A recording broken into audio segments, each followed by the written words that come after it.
అందరికీ నమస్కారం అండి. స్టోరీ బుక్ ఛానల్కి స్వాగతం.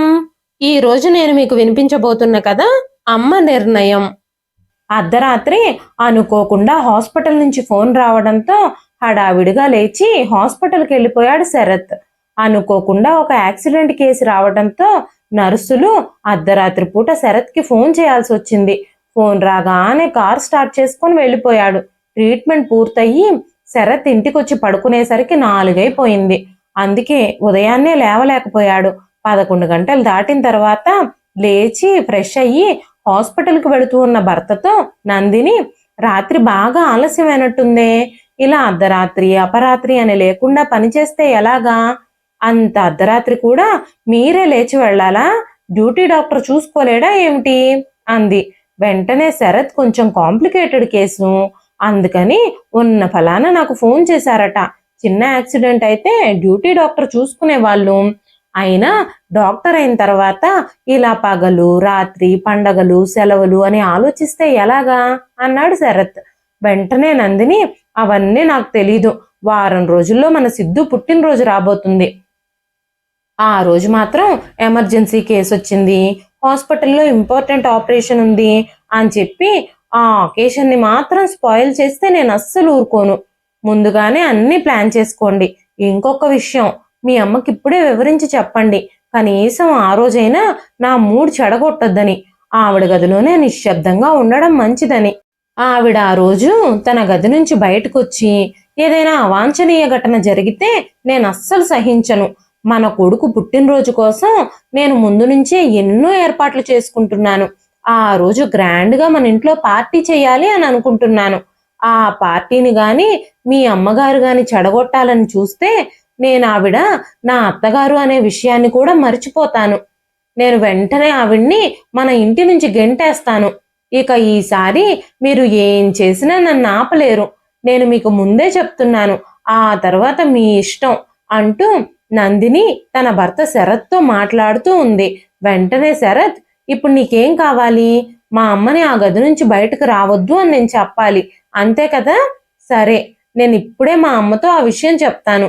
నువ్వు అనవసరంగా చిరాకు పడి నా మూడంతా పాడు చేయకు. ఈ ఇంట్లో టెన్షన్స్ అన్నీ నేను తీసుకుంటే హాస్పిటల్కి వెళ్ళి సరిగ్గా పని చేయలేను.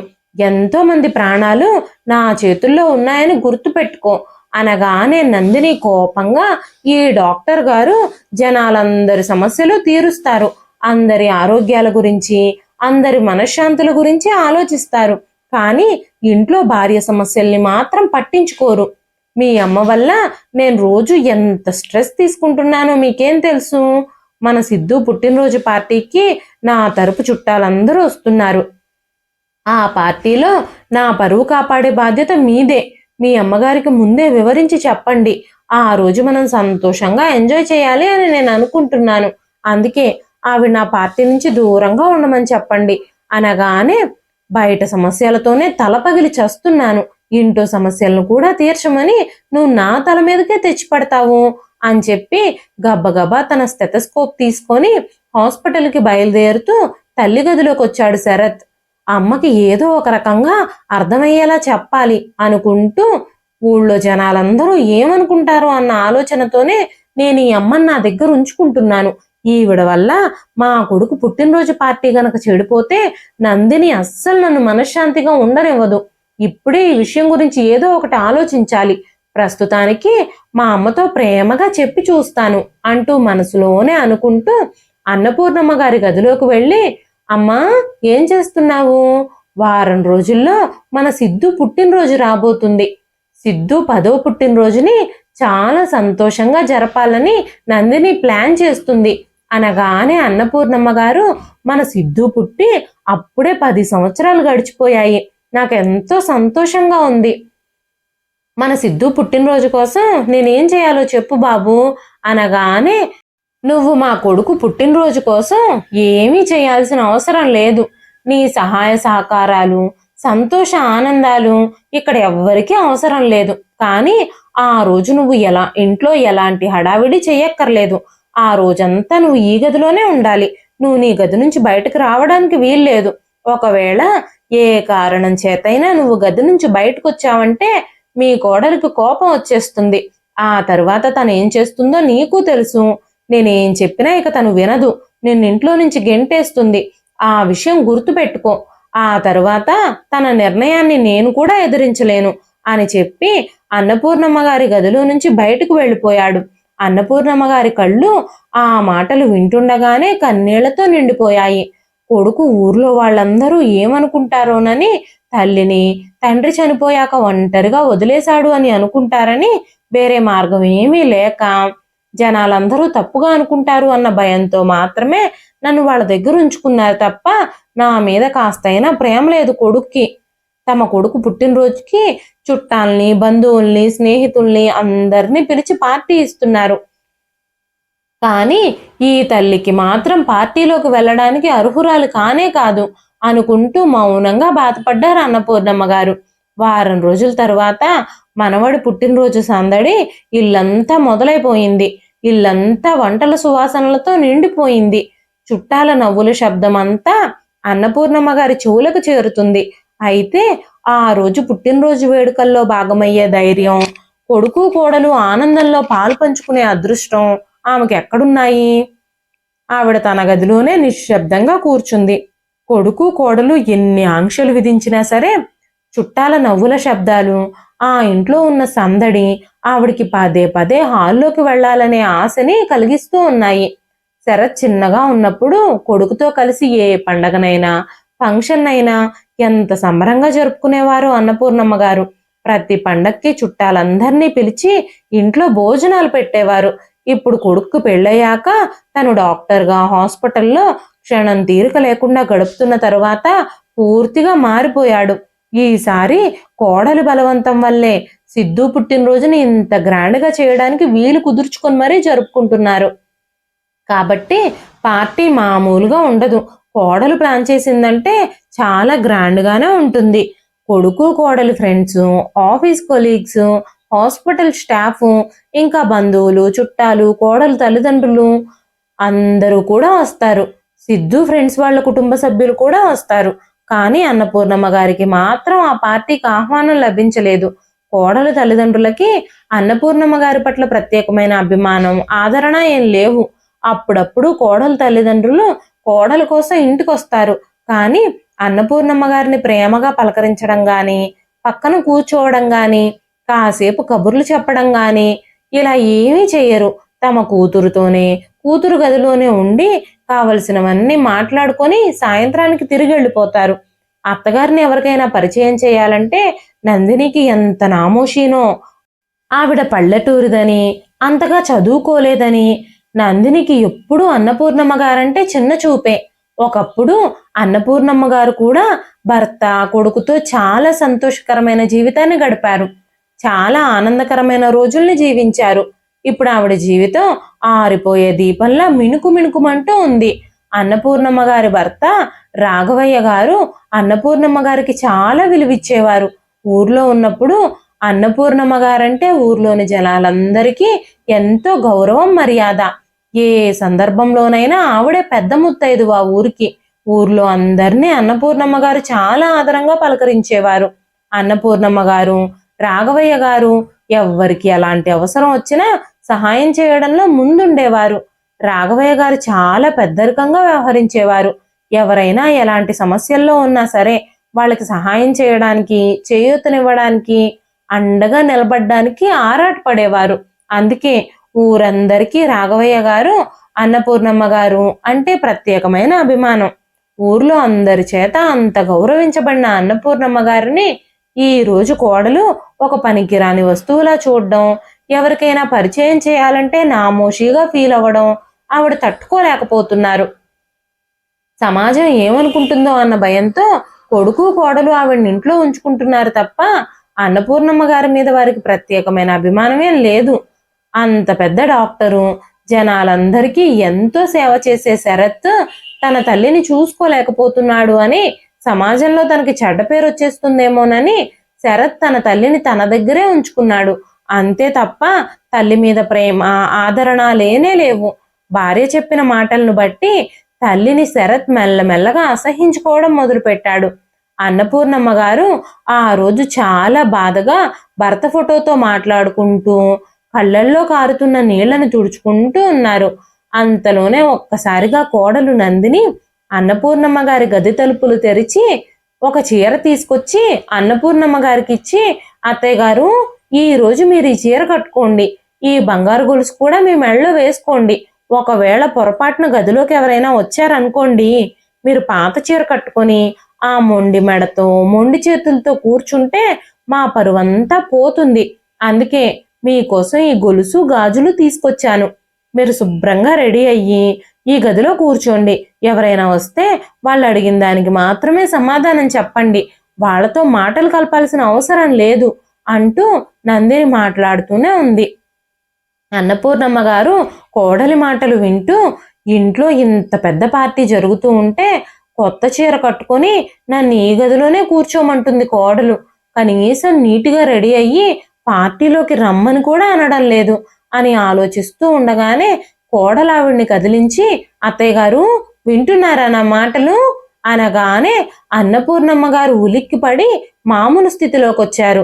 వెంటనే అన్నపూర్ణమ్మ గారు కోడలితో, అమ్మ నందిని, ఈరోజు మన సిద్ధు పుట్టినరోజు కదా, మీరు చాలా పెద్ద పార్టీ చేస్తున్నట్టున్నారు. నేను బయటకొచ్చి పార్టీలో కూర్చుంటాను. ఎవ్వరితోనూ ఏమీ మాట్లాడను. నిశ్శబ్దంగా కాసేపు అక్కడే కూర్చుని మీరు కేక్ కట్ చేసే వరకు ఉంటాను. ఆ తర్వాత మౌనంగా భోజనం చేసేసి నా గదిలోకి వచ్చేస్తాను అని చెప్పగానే నందిని కోపంగా, ఈ రోజు నా కొడుకు పుట్టినరోజు. ఈ పార్టీ కోసం నేను చాలా మందిని పిలిచాను. వాళ్ళందరూ చాలా గొప్ప గొప్ప వాళ్ళు. సిద్ధు ఫ్రెండ్స్ అందరూ కూడా హై క్లాస్ పీపుల్. వాళ్ళందరి తల్లిదండ్రులు కూడా వస్తారు ఈ పార్టీకి. వాళ్ళందరి ముందు మీరు అక్కడ పార్టీలో కూర్చుంటే నేను మిమ్మల్ని వాళ్ళకి ఏమని పరిచయం చేయాలి? మిమ్మల్ని అత్తగారు అని చెప్పుకుంటే నా పరువంతా పోతుంది. మీలాంటి పల్లెటూరు మనిషిని తన ఫ్రెండ్స్ అందరి ముందు నానమ్మ అని పిలవడానికి సిద్ధు కూడా చాలా ఇబ్బంది పడతాడు అనగానే అన్నపూర్ణమ్మ గారు బాధతో ఏమీ మాట్లాడలేక మౌనంగా కూర్చున్నారు. నందిని వెంటనే అక్కడి నుంచి వెళ్ళిపోయింది. కాసేపటికి పని మనిషి విమల అన్నపూర్ణమ్మ గారి గదిలోకి వచ్చింది.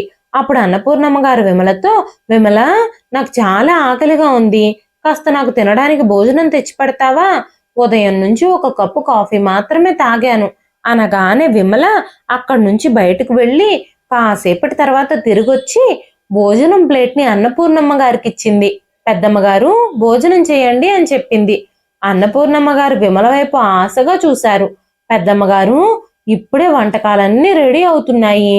మీరు ఆకలిగా ఉందని చెప్పారని ఉదయం మిగిలిపోయిన భోజనాన్ని మీకోసం తీసుకొచ్చాను. మీకు తెలుసు కదా అమ్మగారు, అమ్మగారిని అడగకుండా ఇప్పుడే వంటలు జరుగుతూ ఉండగా ఫ్రెష్గా ప్రిపేర్ అయిన వంటకాలు మీకోసం తీసుకొస్తే అమ్మగారు కోపంగా నన్ను ఉద్యోగం నుంచి కూడా తీసేస్తారు, నన్ను ఇష్టం వచ్చినట్టు తిడతారు. అందువల్లే నేనేమీ తీసుకురాలేకపోయాను అంది విమల. ఆ మాటలు వినగానే అన్నపూర్ణమ్మ గారికి అంతా అర్థమైపోయింది. కాబట్టి చాలా ఆకలితో ఉండటంతో గబగబా విమల తెచ్చిన భోజనాన్ని తినడం మొదలుపెట్టారు అన్నపూర్ణమ్మ గారు. ఆవిడలా తినడం చూసి విమల కళ్ళల్లో నీళ్లు తిరిగాయి.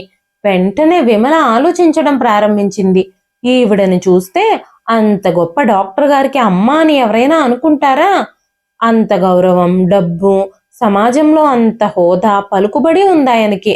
కానీ ఈవిడ కంటే నా పరిస్థితే బాగుంది. నా కొడుకు, కోడలు ఇళ్లల్లో పనులు చేసుకుంటూ ఉంటారు. నా కొడుకు ఆటో నడిపిస్తూ ఉంటాడు. నేను కూడా ఇక్కడ ఇంట్లో పని మనిషిగానే పనిచేస్తున్నాను. కానీ సాయంత్రం అయ్యేసరికి అందరం కలిసి కూర్చొని కబుర్లు చెప్పుకుంటూ రాత్రికి అందరూ కలిసి భోజనం చేస్తాం. నా కొడుకు, కోడలు నాకెంత విలువ ఇస్తారు. ఇక్కడ ఈ డాక్టర్ గారు మాత్రం జనాలందరి చేత గౌరవించబడే పొజిషన్లో ఉన్నారు. కొడుకు పుట్టినరోజుకి అందరినీ పిలిచి చాలా గ్రాండ్గా పార్టీ చేసుకుంటున్నారు. అందరికీ చాలా చాలా కాస్ట్లీ ఫుడ్స్ భోజనాలు పెడతారు. కానీ సొంత తల్లి మాత్రం ఆకలితో మగ్గిపోతుంది అనుకుంటూ ఉండగానే విమలని నందిని పిలవటంతో నందిని గొంతు వినగానే విమల గబగబా భయంగా బయటకు వెళ్ళబోయింది. అప్పుడు అన్నపూర్ణమ్మ గారు, విమల, నువ్వు తీసుకొచ్చిన ఈ కాస్త భోజనంతో నా ఆకలి కొంచెం కూడా తీరలేదు. నాకింకా చాలా ఆకలిగా ఉంది అనగానే విమల, పెద్దమ్మగారు, నాకు అవకాశం దొరికిన వెంటనే మీకోసం ఏదో ఒకటి తెచ్చిస్తాను. నేను ఇప్పుడు అర్జెంటుగా వెళ్ళాలి. అమ్మగారు పిలుస్తున్నారు. ఆలస్యం చేస్తే ఆవిడ కోపం వస్తుంది అని చెప్పి గబగబా వెళ్ళిపోయింది. అన్నపూర్ణమ్మ గారు తన కోడలు తన కోసం తీసుకొచ్చిచ్చిన చీరను బయటకు తీసి చూసి చాలా సంతోషించారు. కోడలు నా మనవడి పుట్టినరోజు అని మొదటిసారిగా నాకు చీర కొనుక్కొచ్చిచ్చింది. కొంచెం ముందు తెచ్చుంటే బాగుండేది. దీనికి బ్లౌజ్ కూడా కుట్టించుకునేదాన్ని. ఇప్పుడు నా ఒంటి మీద ఉన్న చీర చాలా పాతగా ఉంది. కాసేపట్లో పార్టీ మొదలవుతుంది. అతిథులందరూ వస్తారు. ఎవరైనా వచ్చేలోపే నేను చీర మార్చేసుకోవాలి. లేదంటే ఎవరైనా వచ్చి నన్నింత పాత చీరలో చూస్తే కోడలు పెద్ద రాద్ధాంతమే చేసేస్తుంది అనుకుంటూ అన్నపూర్ణమ్మ గారు గబగబా స్నానం చేసేసి చీర మార్చుకున్నారు. కోడలిచ్చిన గొలుసు, చేతులకి గాజులు వేసుకొని మంచం మీద కూర్చున్నారు. కాసేపటికి పార్టీ మొదలైనట్టుంది. అతిథులందరూ రావడం మొదలైంది. అందరూ రావడంతో సిద్ధుతో కేక్ కట్ చేయించేందుకు ఏర్పాట్లన్నీ చేస్తున్నారు. శరత్ ఇంకా నందిని కేక్ కట్ చేయడానికి సిద్ధును ముందుకు తీసుకొచ్చిన వెంటనే శరత్ స్నేహితుల్లో ఒకరు, అన్నపూర్ణమ్మ ఆంటీ ఇంట్లోనే ఉన్నారు కదా, ఇప్పుడు ఆమెను కూడా పిలవండి. ఈ సమయంలో పెద్దవాళ్ళ ఆశీర్వాదం తీసుకుంటే చాలా మంచిది. ఇలాంటి సందర్భంలో పెద్దవాళ్ళని ఆశీర్వదించమనడం చాలా మంచిదని పెద్దలు చెప్తారు కదా. ఈ రోజు నీ కొడుకు పుట్టినరోజు. తన మనవడి పుట్టినరోజుకి నానమ్మ ఆశీర్వాదం ఉంటే మంచిది కదా అనగానే శరత్ మిగిలిన స్నేహితులందరూ కూడా అవునవును, ఆంటీని కూడా పిలవండి అనడం మొదలుపెట్టారు.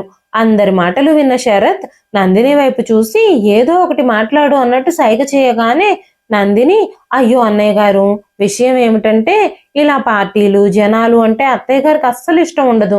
మావయ్య గారు చనిపోయిన దగ్గర నుంచి ఆవిడ జనాల్లోకి రావడమే మానేశారు. ఆవిడే చెప్పారు నన్ను ఇబ్బంది పెట్టొద్దు అని, నేను గదిలోనే ఉంటాను అని. లేదంటే ఇంత పెద్ద పార్టీ జరుగుతూ ఉంటే ఇంత మంచి సందర్భంలో మా పక్కనే ఆమెను ఉంచుకోవాలని, ఆవిడ చేతుల మీదగానే కేక్ కటింగ్ జరిపించాలని మాకు కూడా చాలా కోరికగా ఉంటుంది కదా. అయితే ఆవిడ మనసేం బాగోలేదు అన్నారు ఆవిడ. అందుకే ఆవిడ కోరిక మేరకు ఆవిడని గదిలోనే ఉంచేశాం. నేను ఆవిడ కోడలి కదా, ఆవిడ ఆజ్ఞను ఎలా కాదంటాను అంటూ తన మాటలతో అందరినీ మాయ చేసేసి నందిని, శరత్ ఇద్దరూ కలిసి సిద్ధు చేయి పట్టుకొని కేక్ కట్ చేయించారు. పార్టీకి వచ్చిన అతిథులందరూ తినడం తాగడంలో బిజీ అయిపోయారు. ఇంతలోనే విమల ఒక ప్లేట్లో భోజనం తీసుకోవడం ప్రారంభించింది. వెంటనే నందిని విమలని తిట్టి, ఏం చేస్తున్నావు విమల నువ్వు? ఈ భోజనం ఎవరికి? పార్టీ ఇప్పుడే మొదలైంది. అతిథులందరూ భోజనాలు చెయ్యకముందే నువ్వు భోజనం చేద్దాం అనుకుంటున్నావా అనగానే విమల, లేదమ్మగారు, పెద్దమ్మగారు గదిలో ఉన్నారు కదా, అందుకే ఆవిడ కోసం భోజనం తీసుకెళ్తున్నాను. ఆవిడ ఇందాకెప్పుడో ఆకలేస్తుంది అని అడిగారు. పొద్దున మిగిలిపోయిన కాస్త భోజనం ఉంటే తీసుకెళ్ళిచ్చాను. అందుకే ఆవిడ కోసం ఇప్పుడు భోజనం తీసుకెళ్తున్నాను అనగానే నందిని, కొంచెం ఆవిడకి సరిపోతుందిలే, ఈ వయసులో అతిగా తింటే అరగదు, రేపేదైనా అనారోగ్య సమస్య వస్తే చూసేదెవరు? నిశ్శబ్దంగా ఆ ప్లేట్ అక్కడ పెట్టేసి నీ పని నువ్వు చూసుకో, మా అత్తయ్య గారి సంగతి నేను చూసుకుంటాను. ఇక్కడ అతిథులందరూ నిలబడున్నారు, నువ్వు పెద్దమ్మగారు పెద్దమ్మగారు అంటూ ఆవిడ నామజపం చేస్తున్నావేమిటి? నీకు జీతం ఇచ్చేది ఆవిడ లేక నేనా అనగానే పాపం విమల ఆ ప్లేట్ అక్కడే పెట్టేసి గెస్ట్లకి కూల్ డ్రింకులు భోజనము సర్వ్ చేసే పనిలో నిమగ్నం అయ్యింది. నందిని కూడా తన స్నేహితులతో బిజీ అయిపోయింది. అప్పటికే రాత్రి 10 గంటలు దాటిపోయింది. అప్పటి వరకు అన్నపూర్ణమ్మ గారికి ఎవ్వరూ భోజనం పెట్టలేదు. ఆవిడ ఆకలితో మూలుగుతూనే ఉంది. కనీసం ఆవిడ ఆకలిని ఎవ్వరూ పట్టించుకోవడం లేదు. అన్నపూర్ణమ్మ గారు ఆకలికి తట్టుకోలేకపోతున్నారు. బయటకు వద్దామంటే పార్టీ ఇంకా జరుగుతూనే ఉంది. సమయం గడుస్తున్న కొద్దీ అన్నపూర్ణమ్మ గారి సహనం నశించింది. చివరగా లేచి తన గది నుంచి బయటకొచ్చి చుట్టుపక్కలంతా చూడ్డం మొదలుపెట్టింది. ఒక్కసారిగా శరత్ కళ్ళు అన్నపూర్ణమ్మ గారి మీద పడగానే వెంటనే శరత్ నందిని దగ్గరకొచ్చి మెల్లగా అన్నాడు, నందిని, మా అమ్మ గదిలోంచి బయటకొచ్చింది చూడు. ఈ పార్టీకి చాలా మంది పెద్ద పెద్ద గెస్టులు వచ్చారు.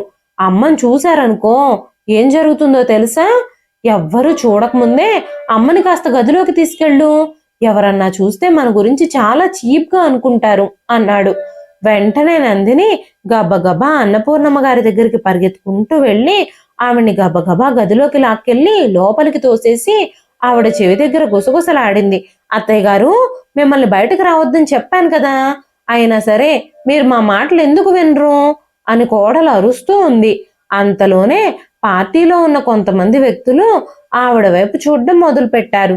అది గమనించిన నందిని తన కోపాన్నంతా దాచిపెట్టేసి మొహంలో రాని నవ్వును పులుముకుంటూ గౌరవం నటిస్తూ, అత్తయ్య గారు లోపలికి రండి, మీరు విశ్రాంతి తీసుకోండి అంటూ ప్రేమగా చెప్తుంది. అన్నపూర్ణమ్మ గారేమో ఆకలితో బాధపడుతున్నారు.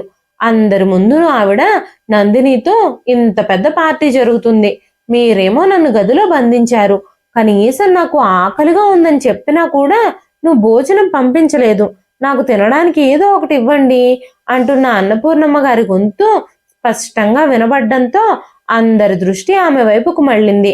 అందరూ ఆమెను ఆశ్చర్యంగా చూడడం మొదలుపెట్టారు. ఈ డాక్టర్ గారు కొడుకు పుట్టినరోజు చేసి గ్రాండ్గా పార్టీ ఇచ్చి అందరికీ భోజనాలు పెడుతున్నారు. ఇంత పెద్ద పార్టీ అరేంజ్ చేశారు, కానీ ఈ డాక్టర్ గారి తల్లి మాత్రం గదిలో ఆకలితో దాహంతో అలమటిస్తోంది అంటూ ఒక మహిళ మరో మహిళ చెవులో గుసగుసలాడుతుంది. పార్టీలో ఉన్న వాళ్ళందరూ గుసగుసలాడుకోవడం మొదలు పెట్టగానే నందినికి చాలా కోపం వచ్చింది.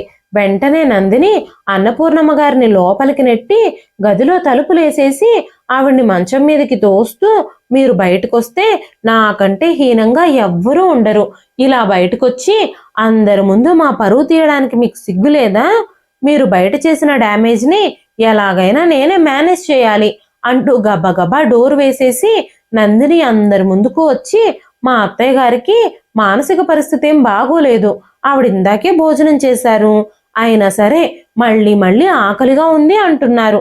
విమల, అత్తయ్య గారికి ఆకలిగా ఉందంట, ప్లేట్లో భోజనం పెట్టిస్తాను, ఆవిడ 2 గంటలకు ఒకసారి ఆహారం తీసుకుంటారు కదా, కాసేపటి క్రితమే ఆవిడ భోజనం చేశారు, కానీ మళ్ళీ ఆవిడ ఆకలవుతుంది అంటున్నారు, పెద్దవాళ్ళని మనం పట్టించుకోకపోతే ఎలాగా అంటూ గెస్ట్లతో చెబుతుంది. ఆ మాటలు విని విమల ఆశ్చర్యపోయింది. త్వరగా ప్లేట్లో ఫుడ్ పెట్టుకొని అన్నపూర్ణమ్మ గారి గదిలోకి తీసుకెళ్ళింది. అన్నపూర్ణమ్మ గారు చాలా ఏడుస్తున్నారు. అన్నపూర్ణమ్మ గారు కన్నీళ్లు పెట్టుకుంటూ, చూడు విమల, నా పరిస్థితి ఎలా దిగజారిపోయిందో, కోడలు నన్ను ఎంత గట్టిగా గదిలోకి నెట్టేసిందో, నా చెయ్యి మొత్తం మంచానికి గీరుకొని పోయి రక్తం వస్తుంది చూడు, నాకెంత నొప్పిగా ఉందో అని విమలకి చెయ్యి చూపించారు అన్నపూర్ణమ్మ గారు. అన్నపూర్ణమ్మ గారి చెయ్యికి రక్తం కారుతుంది.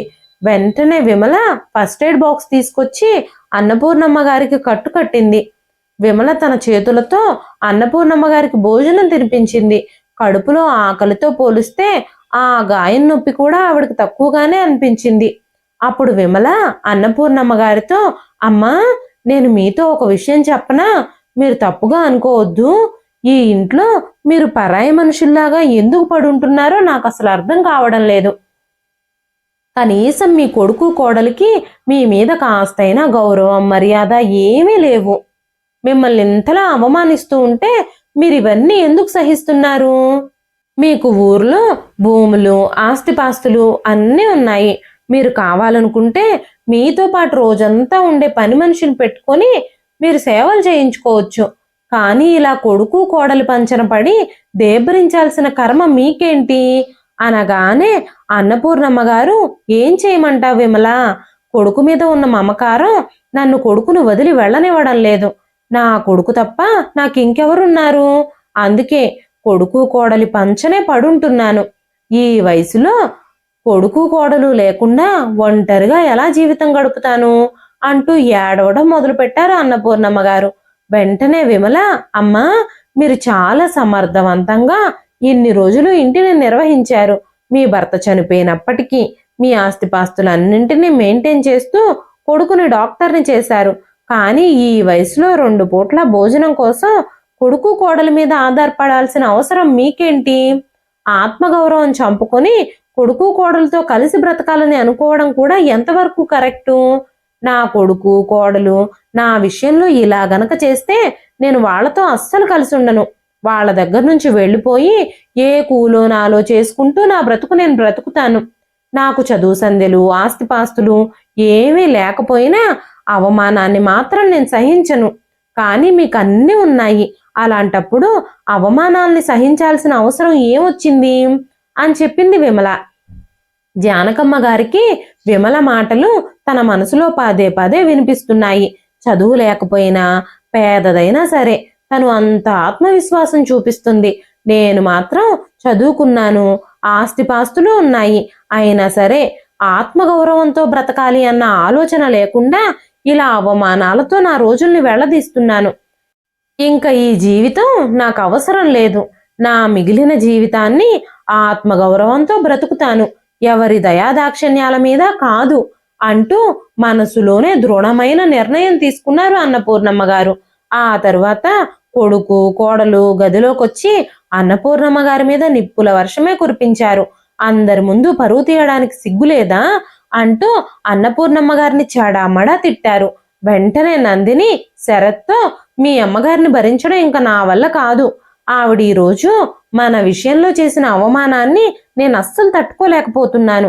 అందరూ మన గురించి ఎన్నెన్ని రకాలుగా మాట్లాడుకుంటున్నారో. రేపొద్దున కల్లా ఎన్నెన్ని పుకార్లు షికార్లు చేస్తాయో. డాక్టర్ గారు తన తల్లిని గదిలో బంధించారని, కోడలావిడికి తిండి కూడా పెట్టడం లేదని ఊరంతా రేపొద్దున కల్లా కోడై కూస్తుంది. ఇక మీ అమ్మగారిని ఈ ఇంట్లో భరించడం నా వల్ల కాదు. ఆవిడ్ని తిరిగి మీ ఊరు పంపించేయండి, లేదంటే ఏదైనా వృద్ధాశ్రమంలో వదిలేయండి అనగానే, వెంటనే మా అమ్మని ఊరికే పంపించేస్తాను అన్నాడు కొడుకు. కానీ అన్నపూర్ణమ్మ గారు మాత్రం ప్రశాంతంగా కొడుకు కోడలి మాటలు వింటున్నారు. ఆవిడ ఏం మాట్లాడకుండా మౌనంగా ఉన్నారు. కానీ ఆవిడ కూడా ఊరికే తిరిగి వెళ్ళిపోవాలని ఇంతకు ముందే నిర్ణయించుకున్నారు. అందుకే ఇక్కడే ఉంటాను అని కొడుకుని దేబ్రించి అడుక్కోకుండా ఆవిడ ఇంటి నుంచి వెళ్ళిపోవాలని నిర్ణయించుకున్నారు. శరత్ తర్వాత రోజే అన్నపూర్ణమ్మ గారిని తీసుకెళ్లి ఇంటి దగ్గర దించేసి ఏమైనా కావాలా అని కూడా అడగకుండా, నిత్యావసర వస్తువులు సరుకులు తెచ్చివ్వాలన్న ఆలోచన కూడా లేకుండా గుమ్మం దగ్గరే దించేసి కారులో అట్నుంచటే తిరిగి వెళ్ళిపోయాడు.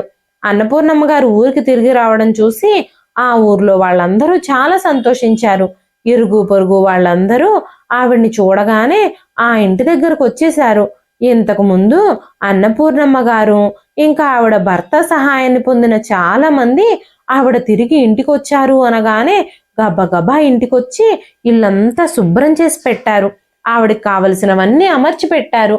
పక్కింటి పార్వతమ్మ గారు అన్నపూర్ణమ్మ గారి కోసం ఆ పూట భోజనం కూడా తీసుకొచ్చారు. అన్నపూర్ణమ్మ గారు భోజనం చేసి ఆ రాత్రికి విశ్రాంతి తీసుకున్నారు. ఆ తర్వాత రోజు అన్నపూర్ణమ్మ గారు లాయర్ని పిలిపించారు. కొడుకు కోడలు తన ఆత్మగౌరవం దెబ్బతీసినందుకు గాను కొడుకు కోడలికి సరైన గుణపాఠం చెప్పాలి అని అనుకున్నారు ఆవిడ. వెంటనే లాయర్ని పిలిపించి అన్నపూర్ణమ్మ గారు తన ఆస్తిపాస్తులన్నింటినీ తన తదనంతరం ఒక ట్రస్ట్ పేరు మీదకి రాసేశారు. వృద్ధులని అనాథ పిల్లల్ని చూసుకుంటుంది ఆ ట్రస్టు.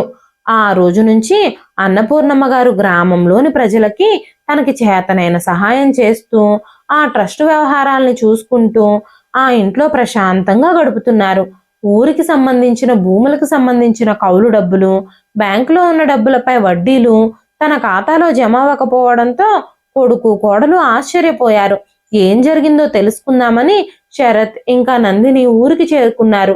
శరత్ నందిని అన్నపూర్ణమ్మ గారితో, అమ్మా, పొలాలకు సంబంధించిన డబ్బులు నా అకౌంట్లోకి రాలేదేమిటి, ఏం జరిగింది అని అడగగానే అన్నపూర్ణమ్మ గారు కోపంగా, ఎవర్రా నువ్వు, నా ఆస్తిపాస్తులకు సంబంధించిన వివరాలన్నీ అడుగుతున్నావు, నీతో నేను ఎందుకు చెప్పాలి, అయినా చెప్తున్నాను విను, నేను నా ఆస్తిపాస్తులన్నింటినీ ట్రస్ట్కి రాసేశాను, నీకు నా ఆస్తిలో చిల్లిగవ్వ కూడా దక్కదు అనగానే కోడలు నందిని, అత్తయ్య గారు, మీ అబ్బాయిని అడగకుండా మీ ఆస్తిపాస్తులన్నింటినీ ట్రస్ట్కి రాయడానికి మీకెంత ధైర్యం అనగానే అన్నపూర్ణమ్మ గారు, అవును, నాకు ధైర్యమే, ఈ ధైర్యం మీ వల్లే వచ్చింది, అవమానంలోంచి పుట్టుకొచ్చిన ధైర్యం ఇది, నా తదనంతరం ఈ ఆస్తిపాస్తులన్నీ ట్రస్ట్కే చెందుతాయి, చిల్లిగవ్వ కూడా మీకు దక్కదు, కన్న తల్లిని బాధ్యతగా చూసుకుంటే ఆస్తిపాస్తులు మీవవుతాయి, బరువు అని భావిస్తే మీకు ఆస్తి మీద హక్కు ఎక్కడి నుంచి వస్తుంది, జనాలు ఏమనుకుంటారో అని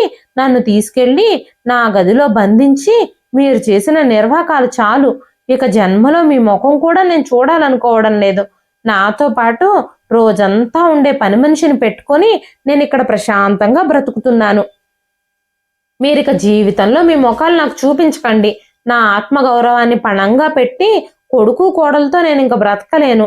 నా జీవితం మొత్తం ఇక్కడే, ఈ ఊర్లోనే నన్ను అభిమానించే మనుషుల మధ్యలో బ్రతుకుతాను. అంతే తప్ప మీ పంచన చేరి మీకు ప్రేమ కోసం దేబిరించాల్సిన కర్మ నాకేం పట్టలేదు. ఆ రోజు కన్న తల్లిని నిర్దాక్షిణ్యంగా తీసుకొచ్చి రోడ్డు మీద వదిలేసి కనీసం ఇంట్లో కూడా రాకుండా, ఏమైనా కావాలేమో అని కూడా అడగకుండా వెళ్ళిపోయావు నువ్వు. ఈ రోజు ఆస్తి కోసం పరిగెత్తుకుంటూ వచ్చావా? నీకు కొంచెమైనా సిగ్గనిపించడం లేదా? పేరుకు పెద్ద డాక్టర్వి, అందరూ నువ్వు చేసిన సేవలకి చేతులెత్తి మొక్కుతారు. కానీ ఈ కన్నతల్లి మాత్రం ఈ రోజు నేను అసహించుకుంటుంది.